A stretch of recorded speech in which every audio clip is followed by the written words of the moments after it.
demikian, Edi Mulyadi katakanlah penjahat. Dia ngomong jin buang anak itu penjahat.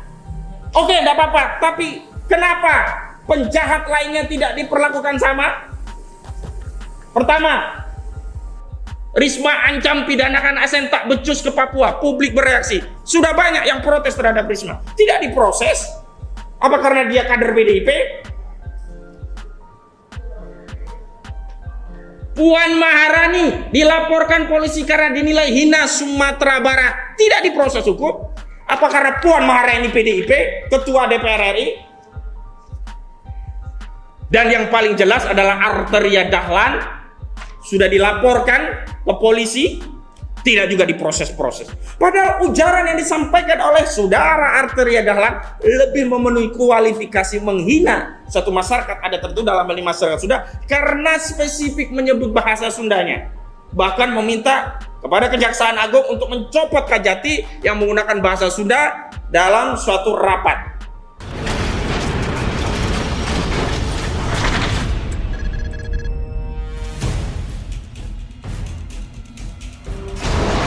Bismillahirrahmanirrahim. Assalamualaikum warahmatullahi wabarakatuh. Waalaikumsalam warahmatullahi wabarakatuh. Alhamdulillahirabbil alamin.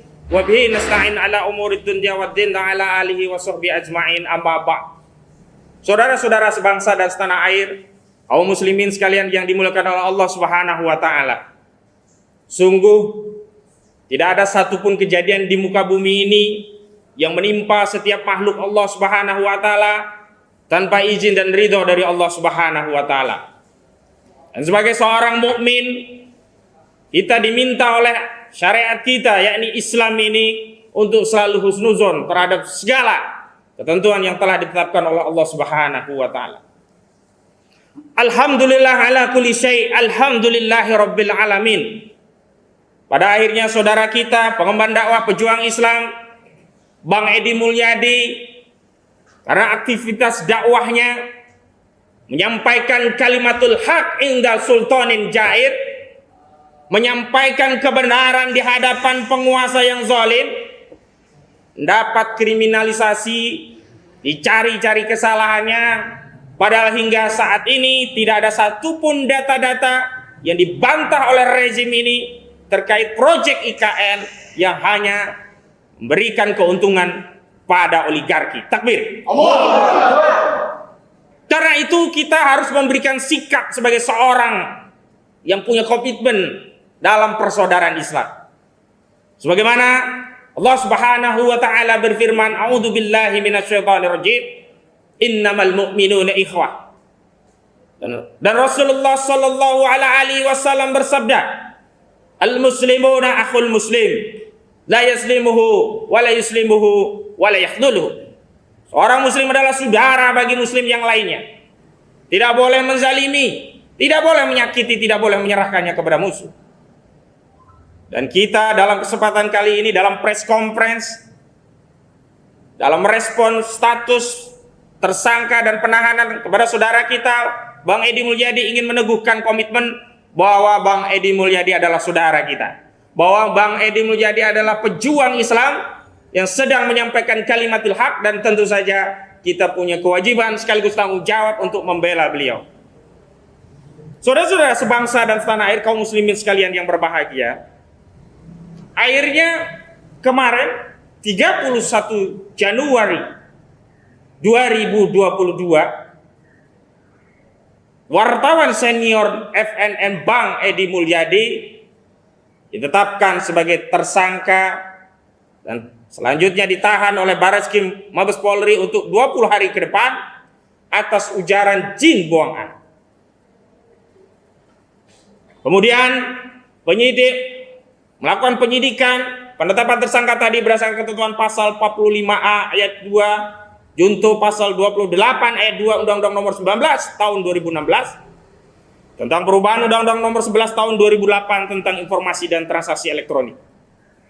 Selain itu, diterapkan pula ketentuan pasal 14 ayat 1 dan ayat 2 atau pasal 15 Undang-Undang Nomor 1 tahun 1946 tentang peraturan hukum pidana. Berulang kali kami sampaikan bahwa ujaran jin buang anak tidak masuk delik hukum. Kalau ingin digunakan ketentuan pasal 45A ayat 2 junto pasal 28 ayat 2 Undang-Undang ITE, maka harus terpenuhi unsur syaratnya. Yang di satu ujaran yang punya maksud untuk menebar kebencian dan permusuhan berdasarkan atas sara. Sara itu adalah suku, agama, ras, dan antar golongan. Sementara berulang kali disampaikan bahwa kritik yang disampaikan Bang Edi Mulyadi dalam agenda press conference yang diadakan Koalisi Persaudaraan dan Advokasi Umat pada 17 Januari yang lalu adalah kritik terhadap rencana pemindahan ibu kota negara yang saat itu RUU-nya akan diketok palu oleh DPR pada tanggal 18 Januari 2022. Ungkapan jin buang anak tidak merujuk pada suku tertentu karena tidak pernah terlontar dari Bang Edi Mulyadi suku tertentu. Juga bukan ujaran yang menganjur kepada agama tertentu. Tidak pula kepada etnis tertentu. Tidak terhadap ras tertentu atau golongan tertentu. Ujaran jin buang anak adalah merujuk tempat atau lokasi IKN di mana di sana banyak dikuasai oleh pengusaha-pengusaha yang ada di Jakarta. Pengusaha-pengusaha yang datanya sudah disampaikan Bang Edi Mulyadi dan sampai hari ini tidak ada yang membantah data-data itu. Di sana ada perkebunan, ada hutan, ada tambang batu bara. Sekarang sampai hari ini tidak ada yang membantah. Di sana ada konsesi lahan di IKN di Ring 1 milik Sukanto Tanoto dan Hasim Joyo Hadikusumo. Ini kritik substantif yang disampaikan oleh Bang Edi Mulyadi. Dan sampai hari ini saudara Sukanto Tanoto atau Hasim Joyo Hadikusumo tidak pernah memberikan klarifikasi atau membantah temuan-temuan yang disampaikan oleh Wali dan kemudian disampaikan ulang oleh Bang Edi Mulyadi. Artinya benar bahwa lokasi IKN itu dikuasai oleh Sukanto Tanoto dan Hasim Joyo Hadikusumo. Hasim Joyo Hadikusumo tercatat sebagai Komisaris Utama PT International Timber Corporation Indonesia Kartika Utama atau PT ITSIKAUI. Ini harusnya dibantah kalau memang tidak benar. Ini semestinya menjadi objek kritik yang harusnya menjadi perdebatan intelektual bagi masa depan bangsa kita. Bukan masalah ujaran jin buang anak. Kemudian ada juga nama Reza Herwindo.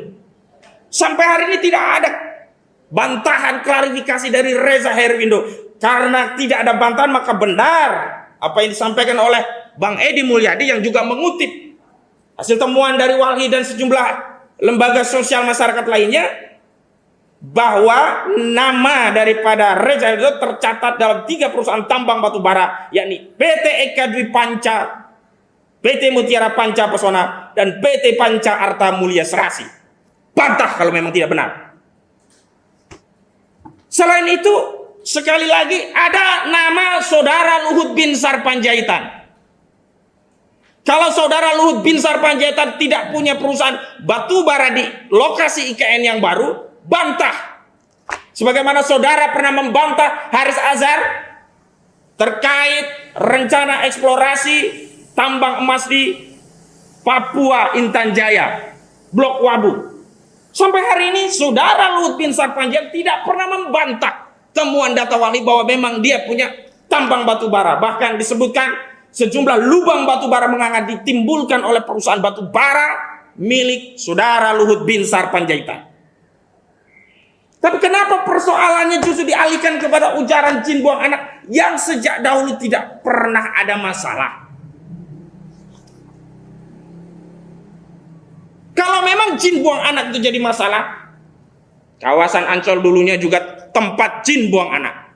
Tidak pernah ada penyelidikan kasus terhadap wartawan atau orang yang menyebut kawasan Ancol dahulu tempat jin buang anak.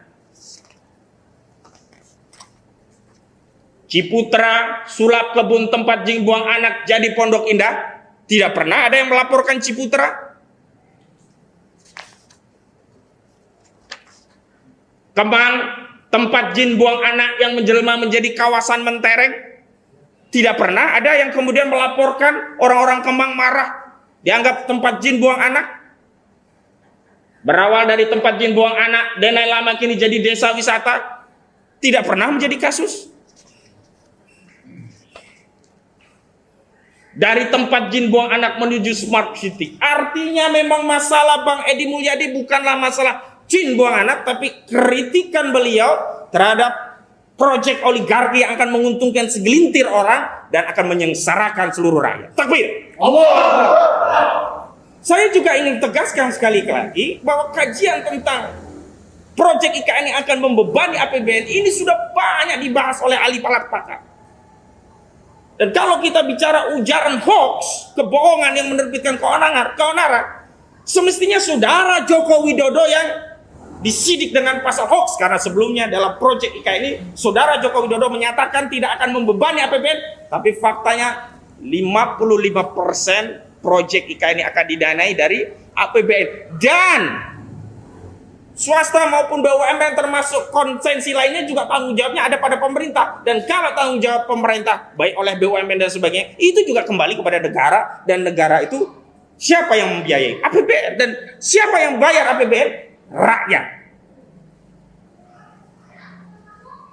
Jadi hari ini kami ingin merespon status penahanan termasuk pentersangkaan Bang Edi Mulyadi dengan judul kita press conference. Apa judul ini? Bang Edi Mulyadi dikriminalisasi, martir sejati musuh oligarki, tolak proyek IKN. Jadi kami ingin tegaskan bahwa apa yang dialami oleh Bang Edi Mulyadi ini adalah kriminalisasi, bukan penegakan hukum. Kalau memang benar ini penegakan hukum, semestinya unsur-unsur pidananya tadi terpenuhi, ternyata tidak terpenuhi. Dan kalau unsur pidana ini terpenuhi, semestinya kasus kawasan Ancol ini juga jadi perkara pidana. Kasus Ciputra juga jadi perkara pidana. Dan semua orang yang menyatakan tempat jin buang anak itu menjadi kasus delik ujaran kebencian dan permusuhan berdasarkan suku, agama, ras, dan antar. Tapi saya yakin dicari-cari kesalahan. Kalaupun tidak terpenuhi unsur ini, maka dia akan dipersoalkan Bang Edi ini dengan ketentuan pasal 14, pasal hoax. Yang sebelumnya oleh Mabes Polri disampaikan ancaman pidana 10 tahun penjara. Dan sebenarnya pasal-pasal ini adalah pasal kriminalisasi yang biasa digunakan untuk membungkam aktivis. Habib Rizik Syihab dikriminalisasi dengan pasal hoax ini. Pasal 14, Undang-Undang Nomor 1 tahun 1946. Hanya karena mengatakan dirinya alhamdulillah kabar sehat, tidak ada apa-apa, divonis dengan penjara 4 tahun. Masih banyak lagi kasus-kasus yang seperti ini. Ali Baharsah, aktivis Ustadz kita juga dikriminalisasi dengan pasal hoax karena hanya mengkritisi saudara Joko Widodo yang berencana akan menerapkan kebijakan darurat sipil untuk mendampingi PSBB saat awal-awal pandemi COVID-19. Karena tidak jadi kemudian dianggap menebar hoax.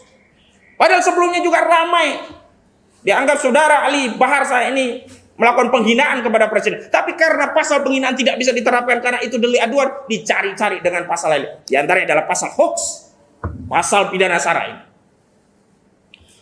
Saudara-saudara sebangsa dan setanah air dan kaum muslimin sekalian yang berbahagia. Oke, baik. Kalau memang harus demikian, Edi Mulyadi katakanlah penjahat. Dia ngomong jin buang anak itu penjahat. Oke, tidak apa-apa. Tapi kenapa penjahat lainnya tidak diperlakukan sama? Pertama, yang telah melakukan ujaran yang menyakiti masyarakat Papua. Risma ancam pidanakan ASN tak becus ke Papua. Publik bereaksi. Sudah banyak yang protes terhadap Risma. Tidak diproses. Apa karena dia kader PDIP? Puan Maharani dilaporkan polisi karena dinilai hina Sumatera Barat. Tidak diproses hukum. Apa karena Puan Maharani PDIP, Ketua DPR RI?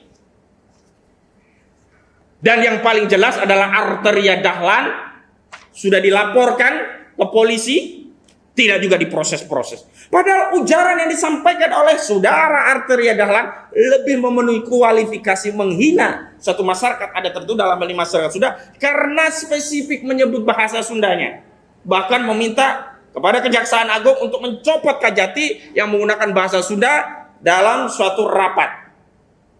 Berbeda dengan Bang Edi Mulyadi, masih menggunakan ungkapan-ungkapan kiasan atau majazi.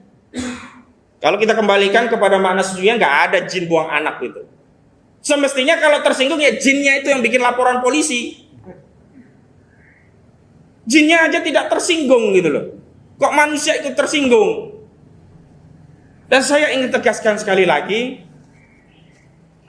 yang menjadi masalah kita adalah IKN ini. Data-data ini valid, dan ini yang kemarin dijadikan dasar Bang Edi Mulyadi untuk mengajukan kritik terhadap proyek IKN. Semua nama yang disebutkan diam bungkam kecuali Yusril Iza Mahendra. Yusril sudah mengadukan klarifikasi bahwa dirinya pernah memiliki saham perusahaan di sana tapi dijual lagi. Oke, Yusril kita kesampingkan. Tapi yang lainnya sampai hari ini tidak pernah memberikan klarifikasi. Jangan kemudian mengalihkan persoalan bukan pada substansinya. Dan saya ingin Mabes Polri menjadi aparat penegak hukum yang benar-benar menegakkan hukum secara equal. Karena ketentuan pasal 27 Undang-Undang Dasar 1945 tegas menyatakan setiap warga negara berkesamaan kedudukannya di hadapan hukum tanpa ada kecualinya. Apakah kemudian undang-undang itu hanya bisa diberlakukan kepada Bang Edi Mulyadi? Apakah undang-undang pidana syarat tadi hanya bisa diberlakukan kepada Bang Edi Mulyadi sementara tidak bisa dilakukan kepada Arteria Dahlan, Puan Maharani atau Risma? Kalau memang Risma tidak bisa, Arteria Dahlan tidak bisa, oke, tidak apa-apa. Tapi juga jangan kemudian dipaksa pembungkaman terhadap aktivitas kritik dakwah menyampaikan kebenaran. Jadi substansi ini masalah politik, bukan masalah hukum.